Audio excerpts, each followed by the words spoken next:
Welcome welcome welcome. तो video शुरू करने से पहले मैं तुम्हें एक डिस्क्लेमर दे देता हूँ। तो इस वीडियो को उतना ही सीरियसली लेना जितना इस मूवी में पुलिस को लेते हैं सीरियसली, मतलब कि बिल्कुल भी नहीं, थोड़ा सा भी नहीं। तो मिलिए इनसे जिनका नाम है रंगा, जो नाचता है होके नंगा, जिसके पास नहीं है कोई काम धंधा। फिर इसके पास आते हैं 3 बंदा और फिर ये उनको मारने वाला है बहुत ही गंदा। धन्यवाद धन्यवाद। अब वो फालतू से ना इंट्रो चला दो बस। आयुष वुड में आपका स्वागत है। तो मूवी की शुरुआत होती है एक कॉलेज से, जहाँ पे कुछ पेरेंट्स आते हैं अपने बच्चों का नाम लिखवाने। लेकिन उसी कॉलेज में एक ब्रोकर है, हिंदी में बोले तो दलाल, जो उन्हें कहता है यहाँ पे उनके लड़के दारू और सिगरेट पीने लगेंगे। तो ओके, तो ये लोग एक ब्रोकर की बात सुन लेते हैं, मतलब कि दलाल की बात सुन लेते हैं, और दलाल की बात नहीं सुननी चाहिए, और अपने बच्चों को उसके हॉस्टल में भेज देते हैं। और वहाँ पे ये लोग अमृत पी रहे हैं। और जैसा कि हर कॉलेज की प्रथा है कि जो सीनियर है वो जूनियर की रैगिंग लेते हैं, लेकिन इस कॉलेज के सीनियर्स बहुत हरामी है बहन के भाई। तो सीनियर्स इनके एक हॉस्टल का बंदे को बुलाते हैं और उसको फालतू का मारते हैं। लेकिन सीनियर्स ने मारा तो एक को, लेकिन फटी है सबकी। तो इन्होंने बनाया एक प्लान कि ये लोग अब साथ में रहेंगे और इनका कोई कुछ भी नहीं कर पाएगा, क्योंकि स्कूल में यही सिखाया गया है ना कि एकता में बल है। लेकिन इनको क्या पता था कि इनकी एकता के इकट्ठे लगने वाले हैं। तो ये लोग इकट्ठे होके कॉलेज जाते हैं, लेकिन वहाँ पे इनका कोई कुछ भी नहीं कर रहा था। इसीलिए इसको, जिसका नाम है संथन, जिसको आ जाता है बहुत ही जोश। और तुमने एक वो कहावत सुनी है, ए लकड़ी क्यों पड़ी हो घास में, आ जाओ घुस जाओ मेरी, वैसा ही काम करता है और एक सीनियर से पंगा ले लेता है। और वो सारी बातें आकर इन दोनों को बताता है, जिसका नाम है बीबी और इसका नाम है अज्जू। पर तभी 2 सीनियर्स आते हैं संथन को ले जाने के लिए, लेकिन वो उसे धमका देते हैं और भगा देते हैं, क्योंकि हर कुत्ता अपनी गली में शेर होता है बे। पर फिर एक ने बताया कि अबे वो कुट्टी है बहन के भाइयों, अब तुम्हारी लगने वाली है, वो भी बहुत ही बुरी। और ये कुट्टी है जो कि बहुत खतरनाक है और इन्हें ये रात को मारने आएगा। तो ये तीनों सपोर्ट मांगते हैं उस हॉस्टल के सारे बंदों से, लेकिन कोई भी इनको सपोर्ट नहीं कर रहा था। और जैसे कि तुम लोग वीडियो देखे चले जाते हो, वैसे ही ये लोग भी वहाँ से चले जाते हैं। लेकिन वहाँ पे कुछ बंदे अभी भी बाकी थे जो लाइक सब्सक्राइब करते हैं। तो इन तीनों के साथ अभी भी 18 लोग थे। तो इन्हें लगता है कि ये लड़ लेंगे भाई। और फिर रात होती है और सबकी फटी हुई है, लेकिन अज्जू को आया बाइक्स का साउंड और बाहर आया है कुट्टी, और इसने कम से कम 100-200 गाड़ियां लाई हैं इनको मारने के लिए। फिर ये देख के इनके हॉस्टल वालों की भी फट जाती है। फट गया भाई, मेरी खुद फट जाती, दूसरों की क्या ही बात करूं मैं। और एकता की माँ की ना किसा का भाई, तो इन्होंने दरवाजा ही बंद कर दिया और बाहर ये तीनों फंसे हुए हैं। लेकिन तभी आता है कुट्टी और इन तीनों से कहता है कि अपने अपने कपड़े निकालने के लिए, दूसरे का नहीं निकालना। फिर ये तीनों अपने अपने कपड़े उतारते हैं और कुट्टी के अड्डे पे चले जाते हैं। और एक होता है मारना, एक होता है कुत्ता भर देना। तो कुट्टी ने इनका कुत्ता भर दिया, और फिर कुट्टी ने जब इनका कुत्ता भर दिया तो कहा कि कोई टेंशन लेने की बात नहीं है, अब वो लोग कुट्टी के गैंग में आ चुके हैं। अबे चूतिए, पहले तो तूने उनका कुत्ता भर दिया और कहता अब तो लोग कुट्टी गैंग में हो। लेकिन अज्जू को अभी भी चाहिए बदला उस कुट्टी से। तो अज्जू ने बनाया एक प्लान कि वो तीनों रोज बार में जाएंगे जहाँ पे लोकल गुंडे आते रहते हैं, और उनसे दोस्ती कर लेंगे और फिर उनसे कुट्टी को मरवाएंगे। What a super plan sir जी। लेकिन वो लोग रोज रोज बार जाते थे, लेकिन वहाँ पे उनको कोई भाव ही नहीं दे रहा, और जो भाव देता है इन्हें बच्चा समझ के इनको लूट लेता है भाई। तो ये लोग रोज रोज अलग अलग बार में जाते हैं गुंडों को पटाने के लिए। बताओ क्या हालत है इन लोगों की, कोई लड़की पटा रहा है, ये गुंडे पटा रहा है। लेकिन इनका बाप अंबानी है नहीं, इसीलिए लोगों को करना पड़ेगा काम पैसे कमाने के लिए। लेकिन फिर जब ये लोग एक दिन बार में सुसु कर रहे थे मजे से, तभी तक पीछे से आता है आवाज, ये देना। नहीं नहीं ऐसे नहीं आते, वो लाइटर मांगता है, लेकिन इनके पास लाइटर नहीं है। तो फिर जिसके बाद उन्हें लगता है अरे ये तो कोई ड्राइवर वाइवर है, क्योंकि भाई इतने सोने बस ड्राइवर ही पहनते हैं। लेकिन फिर जब वो लोग टेबल पे बैठने जाते हैं तो वेटर उन्हें आकर बताता है कि ये टेबल बुक है, कहीं और जाके बैठना बे। तो वो लोग कहीं और जाकर बैठते हैं, और फिर उसी टेबल पे आकर बैठता है रंगा। जिसके बाद वो समझ जाते हैं कि ड्राइवरों के पास भी बहुत भर भर के पैसा आ रहा है, ब्रो कर सकते हैं ये। लेकिन जब उस बार का मालिक आकर उनको सलाम करता है तो वो समझते हैं कि सच में बहुत पैसा आ रहा है। नहीं नहीं, वो समझ जाते हैं कि ये कोई तोप है। नहीं तोप का गोला। Sorry sir. तो फिर अज्जू और समंत बीबी को भेजते हैं क्योंकि वो उनका बहुत ही पुराना रिश्ता है ना। लेकिन बीबी बहुत ही बड़ा फट्टू है, ये जाते ही हकला बन जाता है। पर तब तक रंगा ने इसे पहचान लिया और इसे अपने टेबल पे बैठा लिया। तभी बीबी बोलता है कि इसके 2 दोस्त और हैं। तो रंगा उन दोनों को भी बुलाता है और फ्रीकी ने दारू पिलाता है। जिसके बाद इन 3 छोकरे का और रंगा का अच्छा कनेक्शन जुड़ गया था और बीबी के साथ तो अच्छा कनेक्शन है ही। तो फिर ये लोग रोज रोज मिलने लगे और फ्री की दारू पीने लगे। लेकिन फिर इन्होंने रंगा से पूछा कि ये इतना बड़ा गुंडा कैसे बना। तो रंगा उसके बाहुबली से कहता है कि वो कहानी बताए।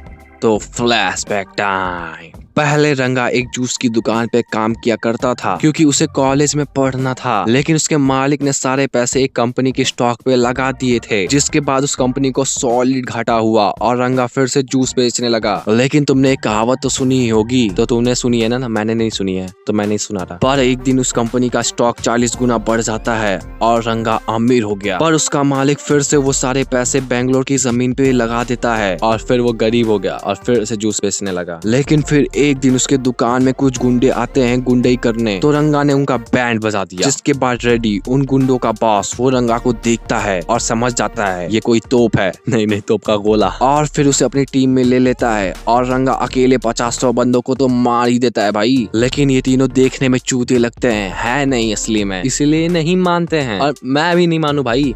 ये इसका साइज देखो, ये दिख रहा है कहीं से 50-100 आदमी मार देगा। नहीं, तो ये जान चुके थे कि रंगा बहुत ही बड़ा फेकू है। फिर ये एक दिन रंगा से कहते हैं अरे भाई लड़ाई वड़ाई दिखाओ यार, गुंडे हो कि क्या हो। पर रंगा इन्हें मना कर देता है और कहता है कि अभी तुम लोग बच्चे हो। पर अगले दिन रंगा उन्हें फोन करता है और उनसे कहता है चलो तुम्हें लड़ाई वड़ाई दिखाता हूँ। तो वो लोग उसके घर पे पहुँचते हैं, जहाँ पे वो लोग देखते हैं कि उसके घर पे बहुत ही सारी महंगी गाड़ियाँ खड़ी हैं, जिसे देखकर वो लोग शौक हो जाते हैं क्योंकि बाहुबली ने बताया था कि वो सारे पैसे डूब चुके थे ना। और फिर ये बात वो बाहुबली से पूछते हैं तो बाहुबली उन्हें बताता है कि जो रंगा का मालिक था जिसने सारे पैसे बेंगलोर की एक जमीन में इन्वेस्ट किए थे और आज की डेट में उसी जमीन पे बेंगलोर का एयरपोर्ट है। तो टू मच मनी रंगा है। और फिर ये लोग कुछ लोगों को मारने के लिए चाहते हैं, लेकिन वहाँ पे देखते हैं कि रंगा किसी को मार ही नहीं रहा है, बस सबको बता रहा है कि ऐसे मारो, जिसे देखकर वो बाहुबली से पूछते हैं ऐसा क्यों। तो फिर से फ्लैशबैक टाइम, क्योंकि रंगा को उसकी माँ ने वादा दे दिया था कि वो किसी को मारेगा नहीं, इसीलिए रंगा ने मारना छोड़ दिया है।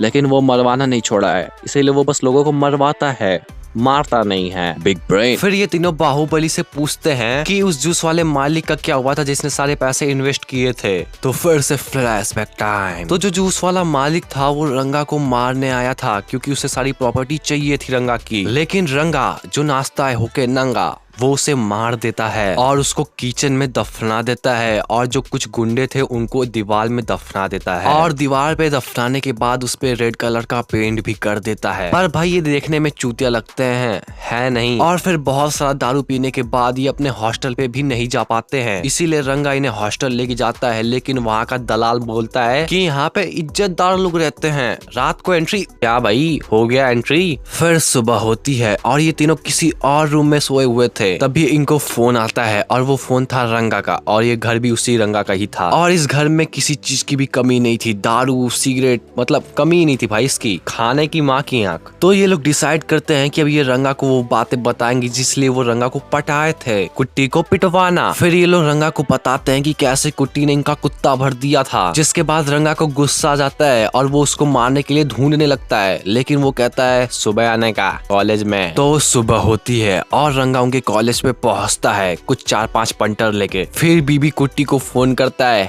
कि आबे चूतिए क्या कर रहा था उस दिन, आजा तेरे में दम। तो कुट्टी आता है और उसको मार देता है, लेकिन इसे क्या पता था कि इसकी मरने वाली है। तो फिर उसके बाद जो हुआ वो बहुत ही बुरा हुआ और ये बुढ़ऊ ने तो ऐसा उछल के मारा ना, फैन हो गया भाई इनका। लेकिन फिर इनको याद आता है ओ माय गॉड ये तो कॉलेज में है, तो यहाँ पे एग्जाम भी देना पड़ेगा ना। और इनका फ्री एग्जाम होता है जिसमें ये फेल हो गए। तो इन तीनों को प्रिंसिपल बुलाता है और इनके घर पे फोन लगाता है। पर भाई ये इतना चोमू है कि शिकायत भी करता है तो इंग्लिश में, उनको समझ में ही नहीं आएगा इंग्लिश, तो वो बच जाते हैं और उसके सामने हाथ पैर जोड़ते हैं और कहते हैं सर रहने दो सर, एग्जाम देने दो सर। तो फिर ये उनको दूसरा चांस देता है और कहता है अगर अगली बार फेल हो गए तो हिंदी में बात करूंगा। ये ऐसे थोड़ी ना प्रिंसिपल बन गया, ये बहुत दिमाग है इसमें। तो अब इन तीनों को पढ़ना है, लेकिन रंगा इन्हें पढ़ने दे तब ना। फिर ये घर भी जाते हैं पढ़ने के लिए, लेकिन रंगा इनके साथ एक गेम खेलने लगता है जिसमें बीबी को उसका एक बहुत ही भयानक रूप दिखता है। और फिर जब रंगा और ये सब चले जाते हैं तो फिर बीबी कुछ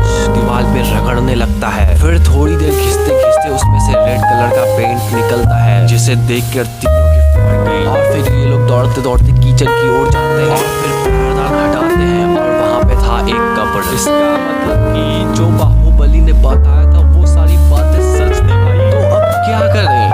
अबे कुछ मत करो पागलों, भागो वहाँ से। और ये लोग भागने लगते हैं, लेकिन कोई इनको किडनैप कर लेता है। और वो था कौन? रेडी, रंगा का गुरु। क्योंकि रंगा उससे बहुत ही ज्यादा आगे चल चुका था, इसीलिए उसे रंगा को मारना था। इसीलिए वो रंगा को इनका नंबर देता है कि अगर वो खाली हो तो मुझे फोन करने का, वरना मारा जाएगा।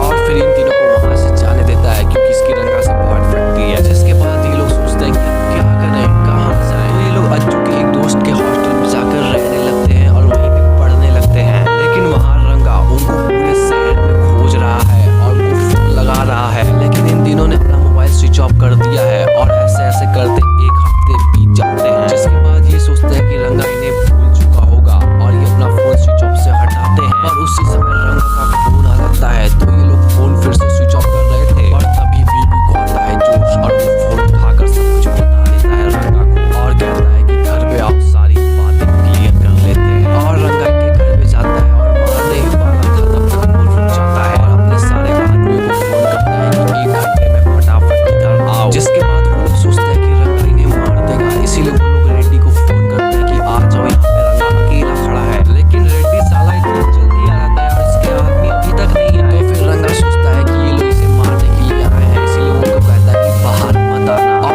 रंगा नीचे जाता है और रेड्डी के सारे आदमियों को उठाकर मारा, लिटाकर मारा, सुलाकर मारा, मतलब बहुत मारा और काट दिया। जिसके बाद वो रेड्डी को मारने ही वाला था, तब तक रेड्डी बताता है कि उसको उन तीनों ने ही बुलाया था उसको मारने के लिए। और फिर वो रेड्डी को मार देता है और उन तीनों को मारने के लिए दौड़ते हुए जा रहा था। लेकिन तुम्हें पता ही होगा कि जब काम खत्म होने के बाद पुलिस आती है, वैसे इसके हाथ में क्या है, जब काम खत्म करेगा। फिर रंगा इन्हें मारने ही वाला था, लेकिन तभी तक बीबी की माँ का फोन आ जाता है। और रंगा माओ से बहुत ही प्यार करता है यार, इसीलिए वो उन्हें छोड़ देता है। लेकिन ये इनसे एक शर्त रखता है, अगर ये एग्जाम में फेल हो गए तो मारा जाएगा। फिर ये लोग एग्जाम देते हैं और रिजल्ट का दिन आ चुका है। और जो संथन था जिसकी वजह से ये सारे कांड चालू हुए थे, ये पास हो गया, लेकिन ये दोनों फेल हो गए। तो रंगा भैया आए और फिर